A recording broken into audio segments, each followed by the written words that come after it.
Hello! That worked that time! Dazzling humans of the interwebs, welcome to eSpot Live. I am Ellie. This is Rodney. Welcome, welcome. Today has been the Mondayest of Mondays. I hope y'all's days have been pretty good. If nobody said it so far, happy Monday. Hello, Panda Mental! Panda's in the chat. Always a good day. I'm super excited. I always start eSpot Live with disclaimers, and last time I didn't have any. Now I have all of them. Pretty much every technical difficulty you can run into, I ran into today. Though things seem to be working right now, except for my brain. So here's to hoping that it'll be a smooth stream. Let me know if it's not. Hey! We've got Spades of Ace lurking. Welcome, welcome. Good to see you in the chat. Yeah, so today I had trouble with my internet connection, and then I had trouble with pretty much every app that I needed to work. And then I had trouble with my headset. So it's just something's still going really wonky with the sound on my headset. It's not balanced at all. So as long as it looks good on y'all's end, then I'm good to go, because that's the most important thing. Panda in the chat saying so far it's looking good quality-wise, knocks on wood. Yeah, here's to hope it's staying. I'm not getting a notification of dropped streams. Or, dropped screens? Dropped frames. That's the word I was looking for. Wow, when I said my brain was not working. There we are. Yeah, no notifications of dropped frames as of yet, which is a very, very good sign. That is hinting that whatever was going off with my interwebs earlier has evened out a bit. Fingers crossed it shall stay that way. Yeah. I feel like there was something else, too. That's okay. I don't remember what it is. Anything goes wrong with the stream, anything's weird with the balance of the sounds, let me know, and I'll do what I can to fix it. Mad Czar is here, says looks good on my end, and hello! Welcome, welcome! Yay! This is exciting, I've got people in the chat. That makes it worth it. All of the technical glitches, all of the Ellie glitches, it's worth it to hang out with y'all. So thank you so much for joining me. Happy Monday. Good to be here. Rodney says hi to everybody currently in the chat. Just the people currently. He will not say hi to anyone else who joins us late. I'm kidding. Good to see you all here in the chat. I'm super excited. And yeah. This is yay! I'm so excited. I love having activity in the chat. So thank you guys. Yeah. Let's get started. eSpot Live, if you're new to it, is a little stream where I kind of look at different news topics related to the entertainment industry, and I babble, and we have a lot of fun. So welcome. Thank you for joining. Let's jump right in. The first topic to chat about today kind of makes me feel a little bit better about life, because essentially an intern done messed up at HBO Max and everybody is supporting them, and I kind of love it. So there was a strange kind of email mishap on Thursday evening, where all subscribers got a very bizarre email, and nobody really could figure out what was going on with that. Mad Czar saw it. Am I saying your name right, by the way? If not, that was let me know. Yeah, it was sent out to everyone. So every subscriber got this, like, really bizarre email. Essentially, the subject line read, integration test email number 1, and the message just said, this template is used by integration tests only. Confused a lot of people. Hey! We've got G-Man in the chat! Oh! And it's Mad Caesar. Not Tsar. I was thinking, like, I don't know, Russian leader, but spelled wrong. I don't know where I was going with that. But thank you for that. Mad Caesar.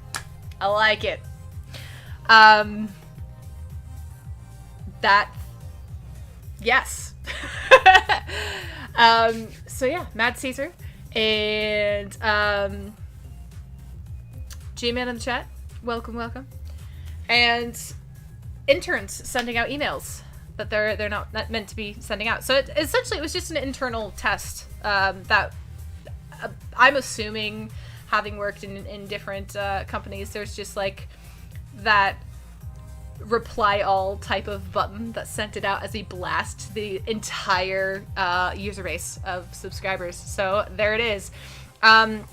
The email went viral online because subscribers were very confused and began sharing screenshots, and then obviously because it was every subscriber, it went a little bit nuts. And then the fact that it was so bizarre, so vague, so obviously some sort of mistake, but nobody knew quite what it was, made it go... It was just kind of ripe for internet picking, went viral very quickly, became a meme, it's a whole thing.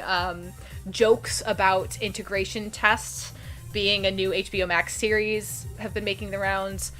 I kind of hope that they run with it and make a series called Integration Tests about interns. I just want this to happen now. But that's an Ellie thing. That's not actually confirmed, just so we're clear. So because this went absolutely crazy, the company did clarify in a tweet about an hour after the mishap, saying, "We mistakenly sent out an empty test email to a portion of our HBO Max mailing list this evening. We apologize for the inconvenience, and as the jokes pile in, yes, it was the intern. No, really, and we're helping them through it." So, blaming the intern just seemed to endear the memes even further. The topics began trending on Twitter as literally thousands of users not only saw the email and engaged in it, but started offering their own sympathy and shared experiences from just embarrassing blunders on the job.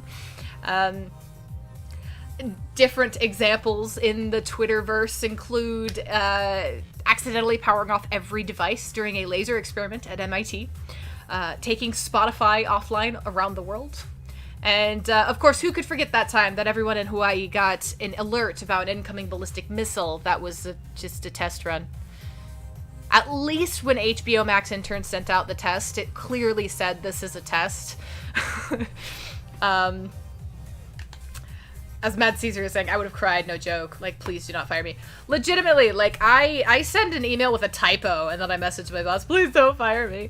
I would die a little. And then it would just haunt me for the rest of my life in nightmares. Like, I'd laugh about it when I thought about it in my conscious mind, but it would just forever be this source of internal shame. But it really shouldn't be, because as this has been making absolutely clear, everyone makes mistakes, and especially something like that. When you're working for a company of that scale, the simplest mishap can turn into just a fiasco. So I'm kind of proud of the internet on this one, because for once, the people rallying behind this meme have been overwhelmingly kind. Like I said, just kind of sharing their sympathy, sharing their... well, you think this is bad, look at what I did stories. And I appreciate that to no end.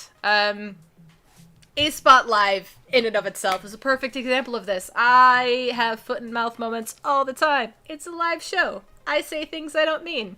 And sometimes it's a mispronunciation, and sometimes it's an accidental innuendo, and you never know what you're gonna get. So I can definitely identify with that accidental pushing of the wrong button. Turning into an embarrassing event. But here's to hoping that with the company's support and the support of the interwebs, this intern is feeling bolstered and encouraged, rather than overly embarrassed, because life happens. As something that I want to learn to live by. I'm not good at it yet, but I'd love to learn to just kind of live by the knowledge that life is too short to be embarrassed by being human. Definitely something to kind of internalize. I'm working on it. As Mad Caesar, I don't know why I said Caesar, but there you go, wisely says in the comments, YOLO. There it goes. Also worth noting that, like, this has turned into some actually really good press free press for HBO Max. It's been an effective distraction from the technical difficulties that have been reported over recent weeks, and it's created a overwhelmingly positive social media buzz that just wouldn't exist without the error. So, hey, intern done well.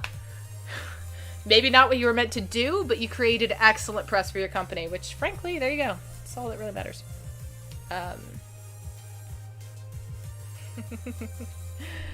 Mad Caesar says, I would blame Panda for using my PC. Just kidding. Right? Well, that's why it's easy to blame the intern. Be like, oh yeah, they don't have regular login. They were on my account. It's fine. It was just the intern.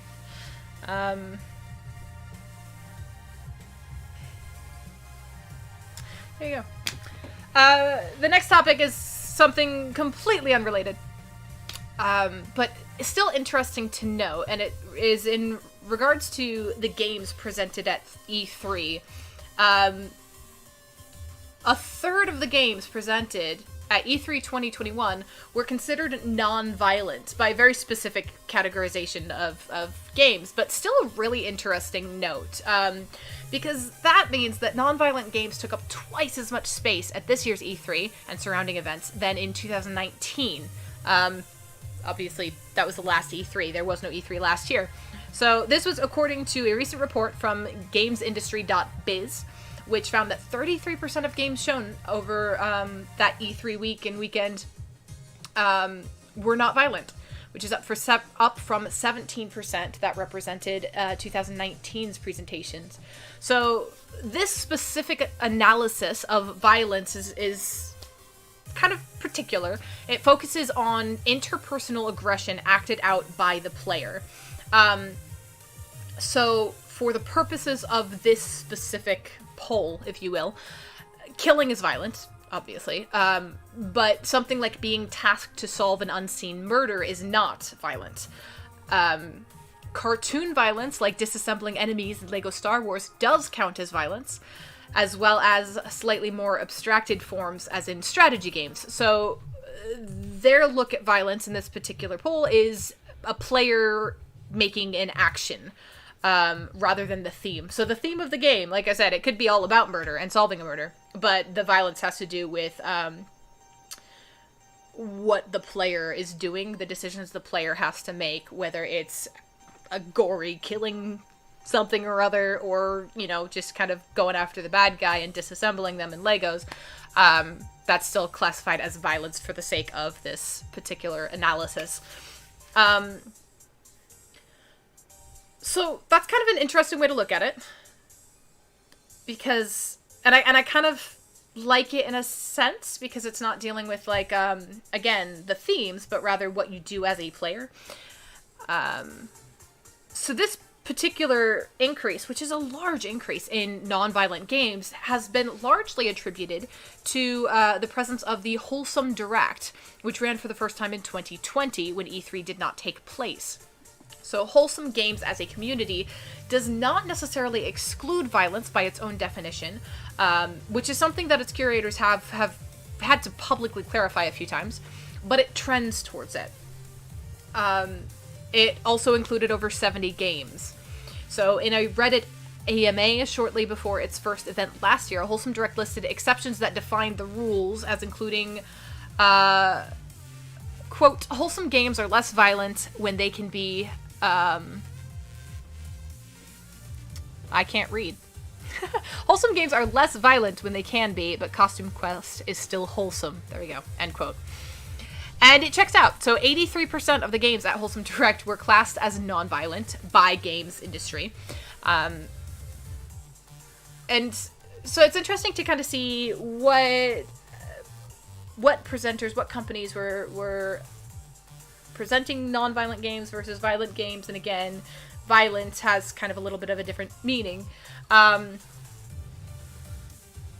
But yeah, so it was not the case that the indie showcases in general were less violent. So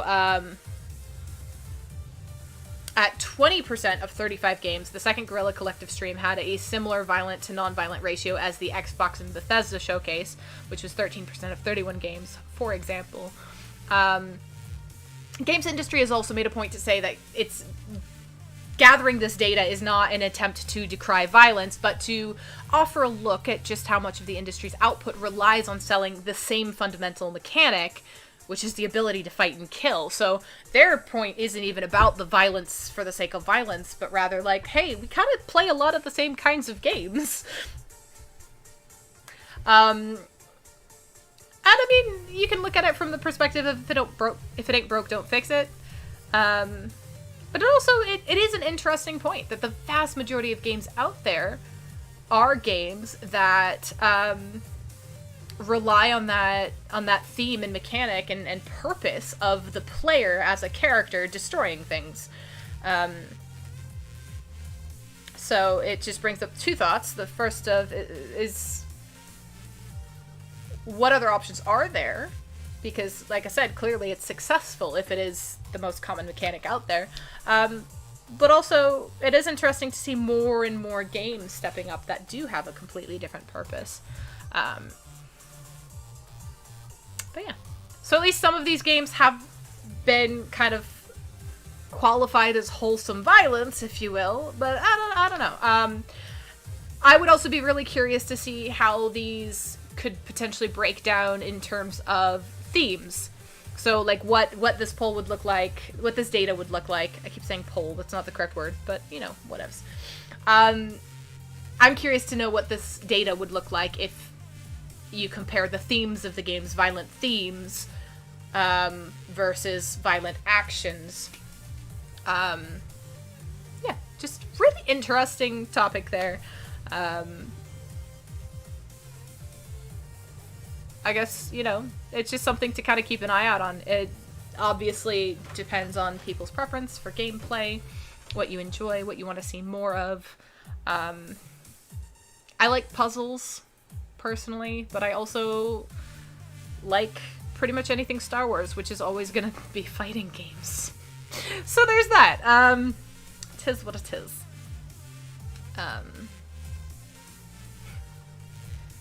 That's all I got on that particular topic. Just kind of babbly thoughts about the definition of violence. Also, just really curious as to what kinds of games you guys like to play. Whether or not they'd be considered violent. Or if you straight up, you're like, yes, the gorier the better. The only thing that I struggle with is horror. Horror will never be my cup of tea. Which means it's what everybody wants to watch me play. Life's funny that way. Yeah. That's all I got.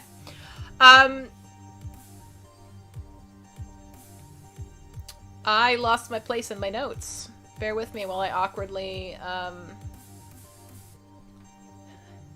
scroll and attempt to delay. There we go. Oh, Mad Caesar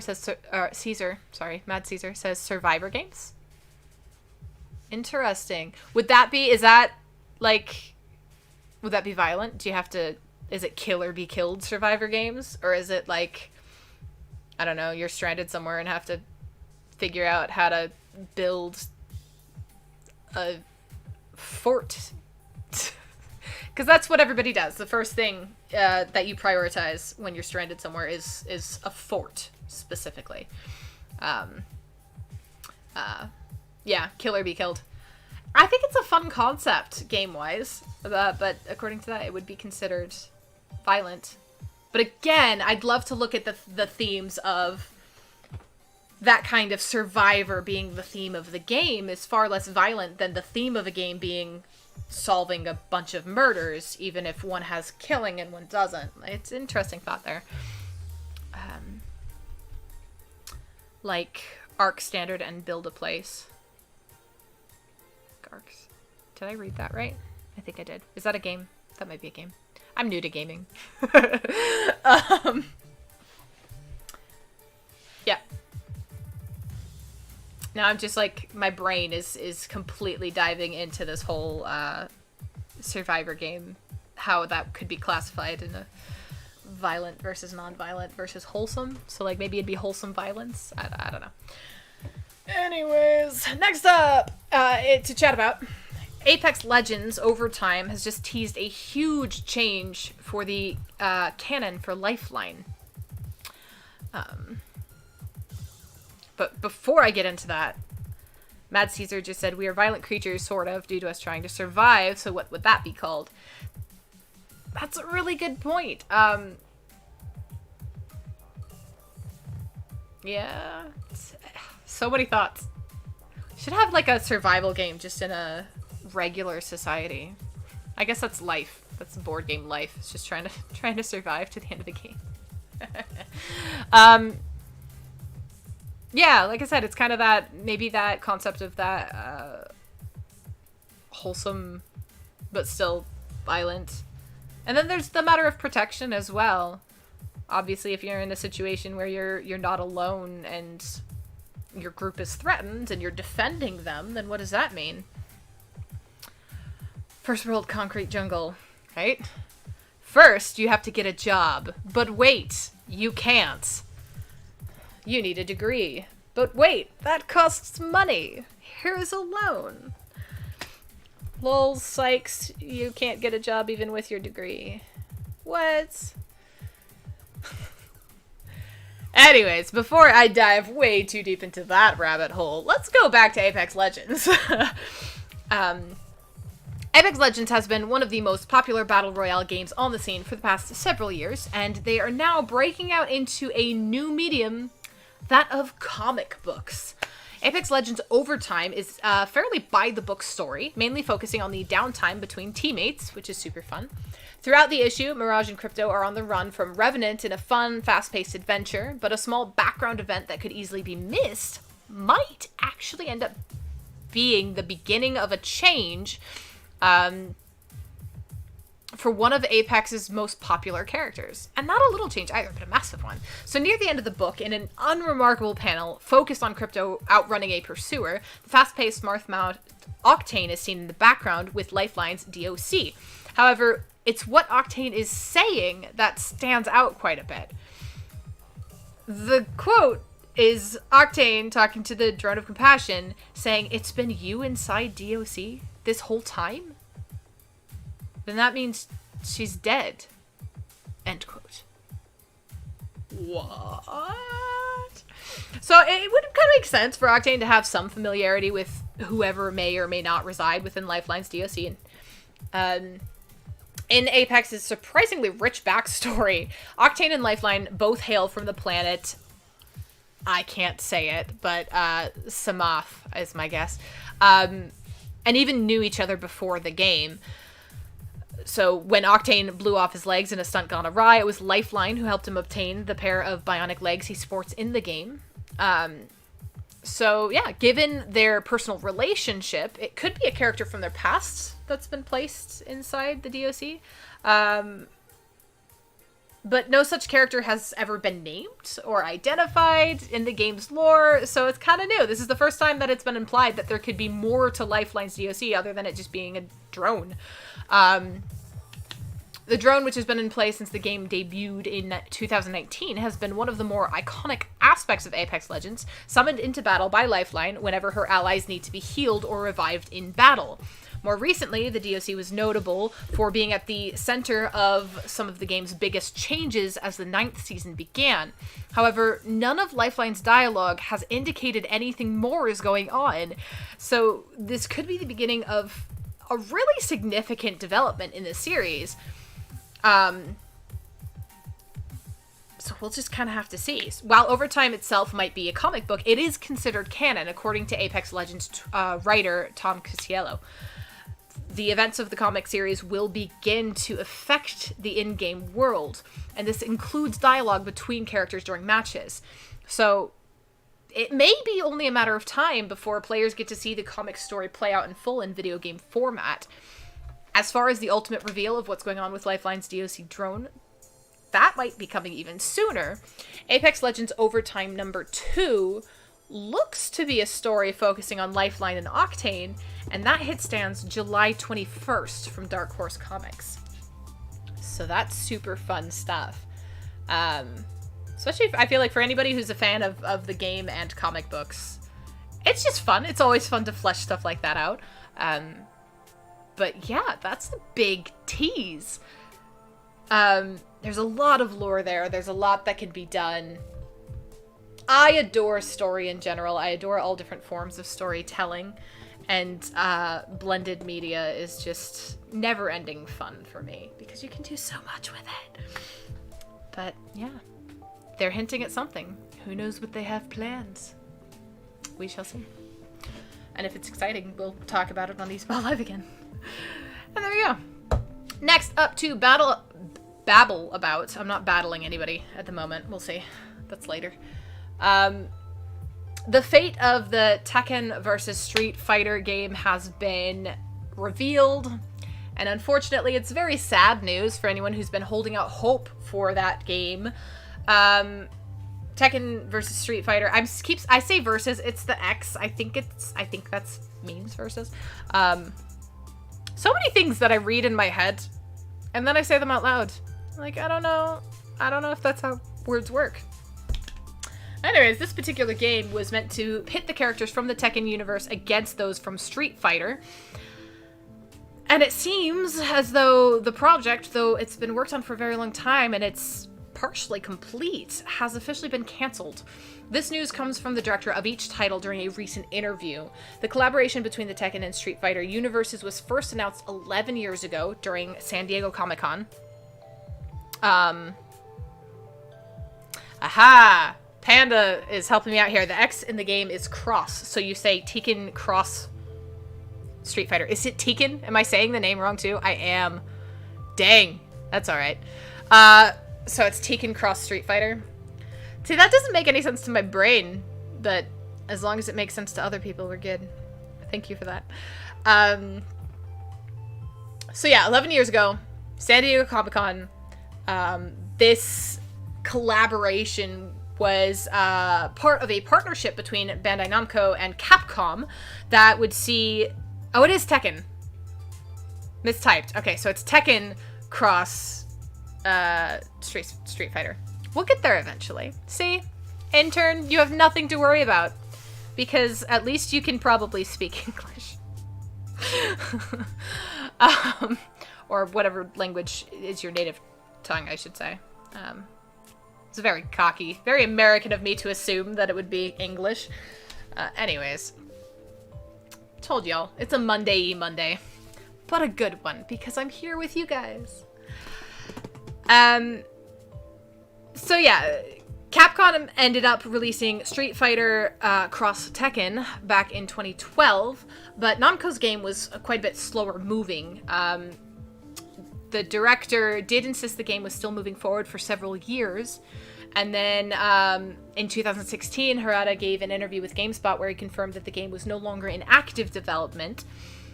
He offered a few reasons for this, the biggest being kind of that fear of splitting the two franchises' communities. So he's quoted as saying, "We don't want to split these communities, so it's a good window in which to release Tekken Cross Street Fighter is something that's become difficult recently, so it's on hold for the moment." End quote. Then we fast forward to 2019, where Harada assured fans that the game was still in development, just kind of moving forward very, very slowly. And then with the continued success of Tekken 7 and its DLCs, the collaboration was kind of becoming harder and harder to justify. So now, in the most recent episode of Harada's Bar, which is a video series where Harada sits down with folks from the game industry to share a drink and answer questions, Harada and Tekken 7's director, Ikeda, gave an update on the long-awaited game. They announced that the game made it to about 30% complete. However, the project is officially dead. Which is a bummer for people who have been looking forward to this for a long time. They both sounded really, really disappointed about the fact that the project was never able to gain the necessary traction. They did assure fans that they had been working really hard on the game and are excited to show off the characters. Fans can still get a small taste of what the project could have looked like through Kuma's model in Tekken 7. We even had motions, which you can see reflected in Akuma. The developing experience was useful. We wanted to show it, but the project died. it is really a shame that it never made it to light, because it seems like everyone involved was definitely passionate about it. So yeah, it's just kind of one of those things where they never quite got what they needed to make it a reality. Like I said, sad for those people who have been waiting and have been supporting it this whole time and have been like just looking out for it. But I guess if it's small enough minority, even if you're super passionate about it, just wasn't quite enough. Which is a bit of a bummer, but I'm assuming obviously more is in the works. So yeah, we'll just have to wait and see what the studios do have coming, since this game was officially put to rest. So for anyone looking forward to it, sorry for your loss. It's a weird way to word that. Anyways, this is an excellent time for a water break. This is the regularly scheduled part of eSpot Live where I lecture y'all to drink water. Because it's time to hydrate. Or dihydrate. But in all honesty, water is good for you. And your kidneys need it to live, so drink some. We'll be right back.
I am back, and I remembered to turn my mic on there this time, so we're already moving on up. I drank some water. Hopefully you did. I still got a little bit left. Drank most of it, though. Go me. Next up to babble about in newsy topics for the day is comic related. Nick Spencer's Amazing Spider-Man run is officially ending in September. So this is after 3 years guiding the adventures of the Wallcrawler. Writer Nick Spencer's time at the helm of The Amazing Spider-Man will come to an end later this year. This was confirmed by Marvel Comics in a press release announcing that this September's Amazing Spider-Man number 74, which is the milestone 875th issue of the title in its legacy numbering, will be his final time penning the main series. Spencer's final issue is described as, quote, an incredible 80-page blockbuster, end quote, by the publisher. Joining him along for the ride of his final issue with the webhead will be artists including Patrick Gleason, Mark Bagley, Marcelo Ferreira, and more. I don't know what's happening with my words. It's fine. Lots of R's. So the final issue has been described as follows. Quote, Nick Spencer will close out his epic run on Amazing Spider-Man this September. Since taking over the title, the acclaimed writer has crafted a Spider-Man saga for the ages, taking not only Peter Parker, but his beloved supporting cast and iconic rogues gallery on radical new journeys.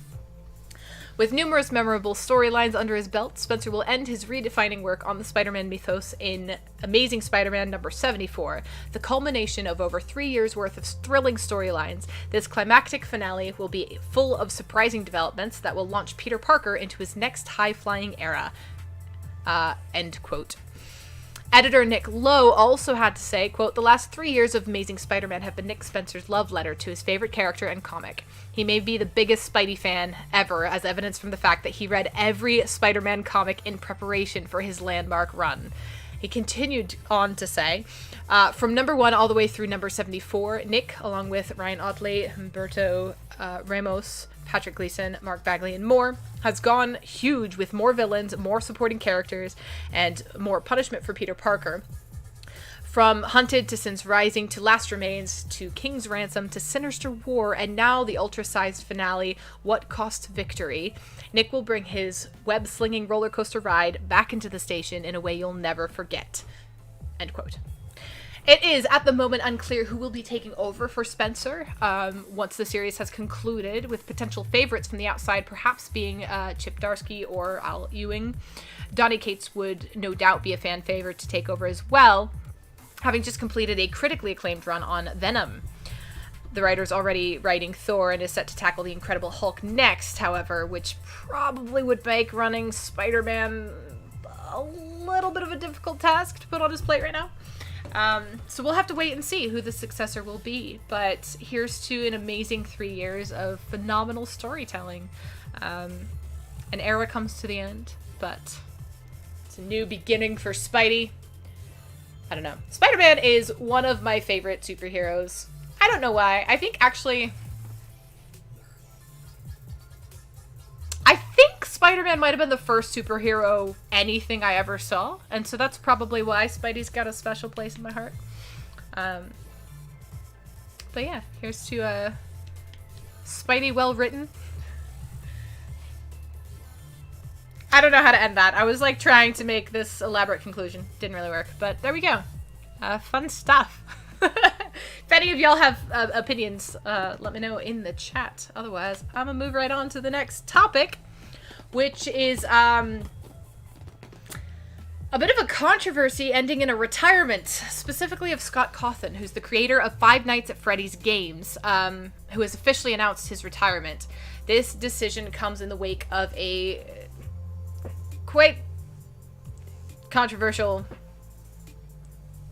debacle over the developer's political donations, specifically to various Republican Party candidates, including Donald Trump. The official quote is on scottgames.com website, where Cawthon wrote, I realized that I missed a lot of things that I got to focus on before FNAF became such a success. I miss making games for my kids. I miss doing it just for fun. And I miss making RPGs even though I stink at it. All of this to say that I am retiring. He went on then to praise the support of the Five Nights at Freddy's fan base, saying, I have been shown tremendous love and support over this last week, a lot of which has come from the LGBTQ community. The kindness shown to me has been surreal. End quote. His mention of the LGBTQ community is very important because just a few days before, Cawthon was caught up in this controversy, which specifically wasn't just that he had donated thousands of dollars to Republican political candidates, but specifically that he was donating money to Republican political candidates who have shown very anti-LGBTQIA+ sentiments in their beliefs and politics. a substantial part of the Five Nights at Freddy's community crosses over with the LGBTQIA community. So it's very easy to understand why fans were quite upset with those donations and those decisions. In a message posted to Reddit following the controversy, Cawthon said, quote, "If I get canceled, then I get canceled. I don't do this for the money anymore. I do it because I enjoy it. If people think I'm doing more harm than good now, then maybe it's better that I get canceled and retire. I would accept that." End quote. So Cawthon did not mention his Reddit message nor the controversy in his retirement announcement, but it does kind of seem like the two might be connected, seeing the timing, and also, like I said, that specific mention of that community, in his retirement announcement. But he also goes on to say that he wants to focus on his family. So he wrote, quote, "I have 6 kids now. I want to focus my attention on them, focus on protecting them, and spend my time making things for them. I only ask that my fan base respect my decision." End quote. He also is clear to say that his retirement will not bring an end to Five Nights at Freddy's. The popular horror series will continue with someone else at the helm. He says it will be, quote, "someone of my choosing and someone that I trust," end quote. But he has not announced who it shall be. Five Nights at Freddy's has a massive fan base and is among the most beloved horror game series over the past few years. There have been films produced that kind of pay homage to the series. For those of y'all who weren't necessarily around, eSpot Live last year, we did a Halloween special where I played Five Nights at Freddy's, and people seemed to enjoy it. Scared the crap out of me, which is probably why people seem to enjoy it, to be honest. But yeah, good games, fun stuff. I'm terrified of animatronics, but you know, that's a whole different story. But there you go. If y'all have thoughts, questions, comments, concerns on that particular topic, let me know. There's not really too much I can add to that, to be honest. Yeah, there's not really much I can add to that. And we're in a time, I guess, where we're seeing more and more of consumers' decisions affecting companies in ways, companies and even individuals, like in this case, in ways that they didn't see coming. So, there's that. I have thoughts, but none that are coming concisely, so I'm just gonna leave it as what it is, unless, like I said, y'all have comments, in which case I'd love to chat about it some more, but there we go.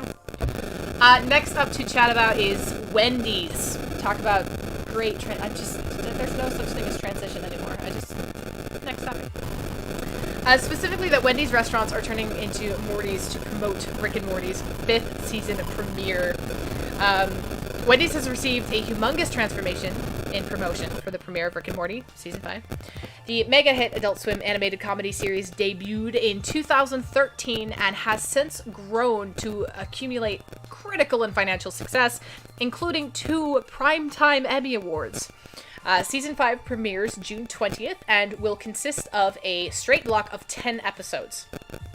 The show, if you're not familiar with it, follows a sociopathic genius scientist who forces his meek and anxious grandson to join him on life-threatening intergalactic adventures. They've piqued interest for this 5th season with an impressive promotional rollout. This includes Global Rick and Morty Day on premiere day and a long list of fan experiences and events to celebrate the global premiere of the new season. Global Rick and Morty Day includes a website where fans can turn themselves into a Rick and Morty character with the hashtag #GoRickYourself, curated playlists of Rick and Morty episodes, and more by the show's creators on HBO Max, alongside an actual series premiere screening in space. To top off the Rick and Morty Season 5 premiere festivities, Adult Swim's longtime partner Wendy's has transformed into a Rick and Morty pop-up experience, Morty's. So, at participating Wendy's locations, official new Rick and Morty themed soda flavors will be available through August 22nd. This includes Mellow Yellow, Berry Jerryberry, and Mellow Yellow Portal Time Lemon Lime. So, there we go. For fans in the Los Angeles area, the Panorama City Wendy's location has become a Morty's, a pop-up running only from June 18th to June 20th. This is a very short-term thing, but if you're there, go check it out. Fans will be able to expect a new menu themed after the series, which will include items such as the Pickle Rick Pickle Frosty and the Jerry Single. Additionally, patrons will be treated to a converted drive-thru, which features a custom LED experience. This is not the first time that Rick and Morty has teamed up with Wendy's. Wendy's is a consistent collaborator with Adult Swim, and they featured the iconic animated duo in ad spots and other promotional materials in the past. The relationship between the series and the popular fast food chain follows a rather infamous failed partnership between Rick and Morty and McDonald's. So there it is. The opening of Morty's also signifies a return to the trend that was growing pre-pandemic of fan-integrated promotional experiences. These types of promotional experiences were somewhat maintained in socially distanced manners, but it's likely that with the world slowly opening back up, fans are going to be in for more and more experiences catered to their interests, which is super fun. Rick and Morty Season 5 is premiering just 13 months after its previous season. It's a much shorter wait than usual, increasing the excitement of fans who are kind of used to waiting around 2 years between each season. Considering the shorter break between seasons, it seems as though Rick and Morty was thankfully not too heavily impacted by the pandemic shutdown. In 2018, Adult Swim renewed the series for 70 additional episodes, leaving 50 more after season 5. So hopefully this will ensure that the wait times between season premieres can stay low as the series continues on just with regular production there. So that's super fun stuff. Anybody who happens to live in Los Angeles, if you're watching, if you go, send pictures in our Discord, because I want to see that. That's going to be absolutely phenomenal. And I'm a little jealous. So there it is. But yeah, I feel like Wendy's and Rick and Morty are just... It's one of those things, crossovers, I just wouldn't necessarily anticipate out of my own brain, but it's one of the ones that just makes so much sense. Just because whoever runs Wendy's social media, if nothing else, has to be a Rick and Morty's fan. But yeah, fun stuff, fun themes. Fun to think about the fact that we're finally getting to a place where we're gonna see more and more of these promotional experiences, because I love that kind of stuff so much. I'm just super excited. I'm super excited to see things begin to roll out and open up safely, hopefully. So yeah, on to a new era. One of fast food and TV shows, apparently. But fun stuff. Next up to chat about is Elden Ring. Elden Ring is a game that has been in development for quite a while. Video games take a very long time to create. That's just kind of a fact across the board. The process unfolds very differently for every game. So Elden Ring is like every other video game in this respect, but it's kind of been under a microscope this week. In part because of the excitement from its fan base, but also because we haven't really heard much about it in quite a while. So here's the thing. Things in general, media in general, takes a long time to make. TV shows and movies and all of these things, it takes time. From the initial writing of a script to pre-production to filming to post-production, all of that. And then you take video games, which get super complicated. Because just all of the different aspects. You have the idea behind it, and then you have the design behind it, and then you have to write the script. But when you're writing a script for a video game, it's not like writing a linear script, especially if it's a role-playing game where characters get to make decisions, right? Because then you need like a cajillion scripts to just go for each possible line somebody could choose. And then from there, you have to record it, and then you have to rewrite things, because it just never works the first time around, and then you re-record things, and then in the meantime, you're building games, and then something goes wrong there, and then you have to rebuild it, and then eventually you kind of put it all together, and then you realize that you have to fix more things. It's just a complicated process, but it's worth it, and it's fun, and it's a great thing there, but it takes time.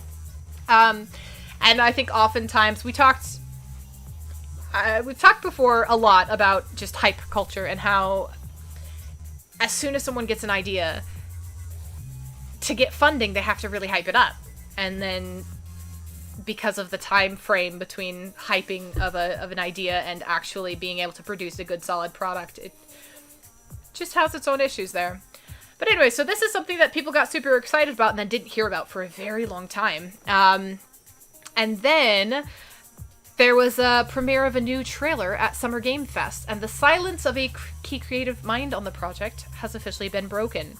So, the person who spoke out about this is famed novelist and creator of the A Song of Ice and Fire series, George R.R. Martin. Martin was being recognized this week with an honorary doctorate awarded from his alma mater, Northwestern's Medill School of Journalism. During an interview about his life and career with the Chicago PBS affiliate WTTW, Martin's foray into game development was brought up. He spoke briefly on when he was part of the Elden Ring project. And this is something that I feel like, so obviously there are people who've been waiting for the next novel in A Song of Ice and Fire for a very, very long time. So I think a lot of people looked at this video game and just assumed it was his fault. But he said, my work on it was actually done years ago. These games, they're like movies. They take a long time to develop. Basically, they wanted a world created to set the game in. They wanted world building as a big factor in fantasy and science fiction. And you're not only talking to characters and the plot, but the setting is almost as important as everything else. And then he goes on to list famous fantasy worlds like J.R.R. Tolkien's Middle-earth. And then he kind of goes in to talk about his own development time on Elden Ring. And says, I worked up a fairly detailed background for them, and then they took it from there, end quote. So it's sounding like he's kind of been hands off the project since then. He did his original role, which was building the world, and then they've kind of run with it from there. So he kind of wrapped up talking on Elden Ring and his time working alongside the development team with, it's been several years since I've last seen them, but they would come in periodically and show me some monsters they designed or the latest special effects and cool things. But the game is slowly developing, has been slowly developing, and now it's coming out in January, I believe. So I'll be as excited as anyone else to see it, end quote. So from that, it's clear that the Game of Thrones creator is not personally writing all of the juicy lore-full items descriptions himself. He did early work on developing the setting and history of Elden Ring's The Land Between, which will definitely echo throughout the game. So that's another thing, too, that I didn't even, mention in my first, this is, video games take a long time, is, world building and setting building and even character building and script writing are not always done by the same people. And this is a very good example of that, so... Interesting and fun little tidbit there. But I'm excited for this game because if nothing else, however you feel about George R.R. Martin and his writing and the things that have come of it, I don't think anybody can deny that he is a master world builder. So that's just exciting, to be honest. But there it is. Excellent game. Coming out soon. Took a long time to develop, because that's what happens with games. They take a long time to develop. And that's it. That's all I have today. That's all I have to talk about on eSpot Live. Yeah. Thank you so much for joining me. Thank you for hanging out for a bit. I kind of can't believe that I made it through without technical difficulties, but I will take this win and be grateful for it. So yeah, thank you so much for hanging out. I will be back on Thursday. I come here every Monday and Thursday at 9 p.m. Eastern Time, so that's 6 p.m. if you're on the other coast. And yeah, look forward to it. I feel like I was supposed to mention something in the outro, but I got nothing. For those of you who have been amazing and following me on Elevated, I'm taking a little bit of a break just because I'm still trying to work out technical things. So technical difficulties on Elevated have delayed it a little bit, so I will not be live on Friday, but I will be in touch via social medias when I know that I'm going to be able to stream a game again. So Panda's like, shout out Elevated! I am, but the sad news is I'm not going live yet. Like I said, I've got a little bit of a different setup for now. I'm so sorry, Rodney. So sorry. I've been having all sorts of fun technical difficulties and stuff, so working out a good setup so I can start streaming again, hopefully sooner rather than later. But I'll be in touch. I'll have my people call your people. And then Panda says, having trouble with Nightbot currently. Right? Follow us on social medias, join our Discord, hang out with us. We're just really enjoying building up this community and chatting with you guys, talking with y'all. We're on Twitter, we're on Facebook, we're on Instagram, we're on Twitch, we're on YouTube. We've got a lot of things. If you missed some of our live showcases at E3, because Devious Eye Entertainment was live at E3, you can check that out on our YouTube as well. Check out Just Press Start, which was our official showcase. Check out Table Talks with Ellie for some cool stuff, getting to chat about just kind of that behind the scenes world with some of our developers, some of our goodness, people who work at the company. Why can't I think of the name of important people who work at the company? There's executives. There we go. Wow, that took a very long time for me to find that word. Yeah. Thank you guys so much for your support. And have a wonderful week. Stay happy, stay healthy, stay hydrated, stay kind, and of course, as always, stay devious. I'll see you next time.